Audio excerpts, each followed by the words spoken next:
The discipline of statistics is settled science at this point in time. However, the act of writing those statistics is an art, and specifically it is an art of making the data say whatever it is that you wanted to say, regardless of what the numbers actually are.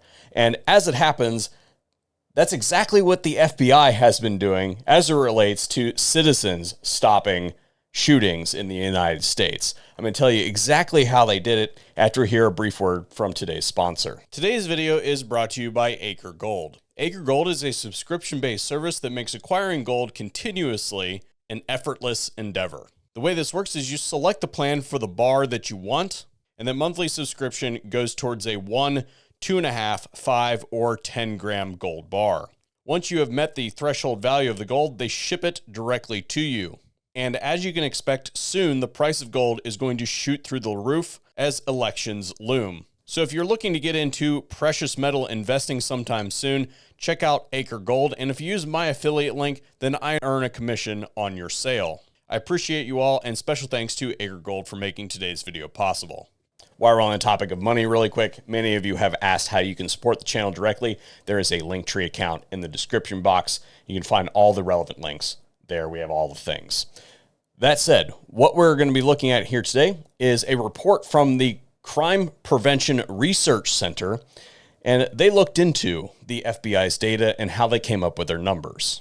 Now I'm going to throw this chart up here and leave it sit for a good minute or two so that you guys can nerd all over it, because there's a lot going on here. Basically, the impetus for this was that many mainstream news outlets were reporting that the FBI stated there was a 4.6% active shooter thwart rate by citizens. And we all kind of know that that number is going to be skewed. We know that 4.6% is erroneous. Just when you hear it, it sounds ridiculous. However, how they arrived at that number is pretty compelling, because not only did they underreport the number, they underreported the number by an order of magnitude. And for those of you who haven't heard that term in a minute, that means by a factor of 10. How they accomplished that is by deleting everything from the data set that is anything but psychopath takes out firearms, shoots a bunch of people, and good guy with a gun or good gal with a gun stops them.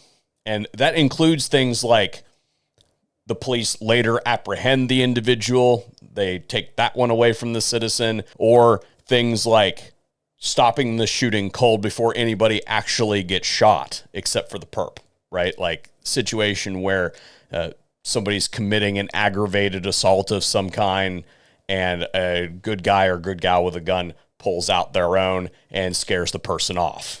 That's not intervening at all. That's what the FBI says anyway. And if you look back at this chart, you can see exactly how many instances the FBI either missed or intentionally omitted from their data.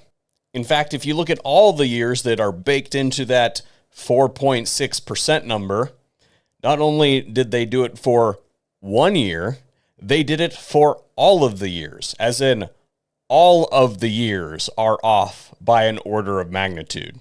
Speaking as a classically educated scientist, and speaking of the art of writing your own statistics, if you're trying to determine whether some process is effective, some practice is effective, then you need to make sure that the data that you are using to make that determination is not externally skewed, as in there aren't some other factors in the mix that are shifting the data one way or the other.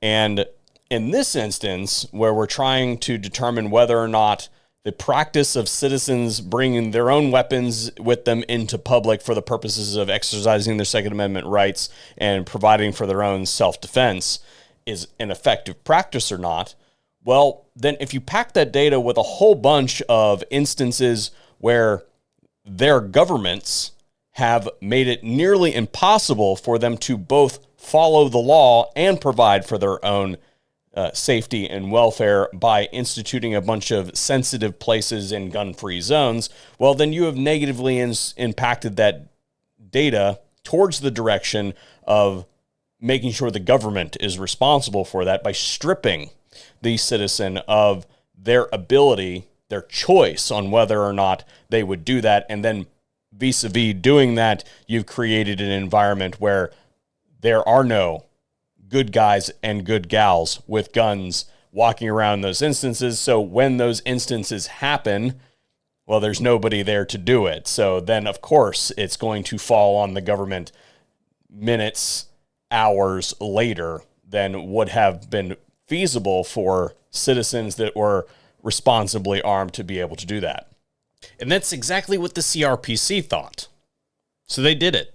If you parse that data even farther, then you come out with some numbers excluding the instances that happened in gun-free zones, which we know are a target for psychopaths like the ones in question. Then if you just look at 2022 alone, you end up with a 63.5% intervention by citizens rate. So quite literally, in the instances where citizens are given the capacities to provide for their own self-defense, they're outperforming the government at a rate of 2 to 1.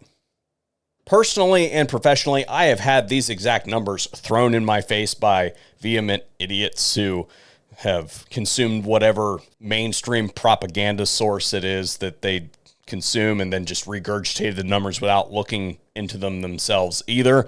And now you are armed with the proper information, and you need to make sure that you present your information the correct way when you do it, because they're going to give you the FBI's numbers, and you should say, well, actually, the Crime Prevention Research Center looked into the FBI's numbers, and they found many instances of erroneous reporting, either misrepresenting the number of active shooters or misallocating the numbers depending on category for one reason or another. And actually, the information reflects the rate at which citizens intervene in active shooting incidences are at least 35% or 1/3 of the time, and could be at best 63% of the time, or almost 2/3 of the time.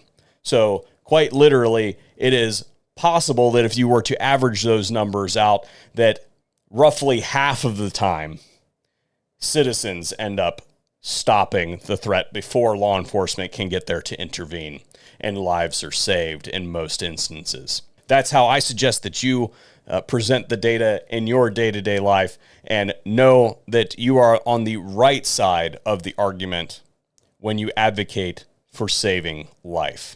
That said, I want to know what you guys have to say in the comment section down below. Thank you guys for tuning in to the VSO Gun Channel. And as I mentioned earlier in the video, we're going to see all of our Patreon, Subscribestar, and YouTube members here on screen. If you want to join that crowd, then you know how to get there.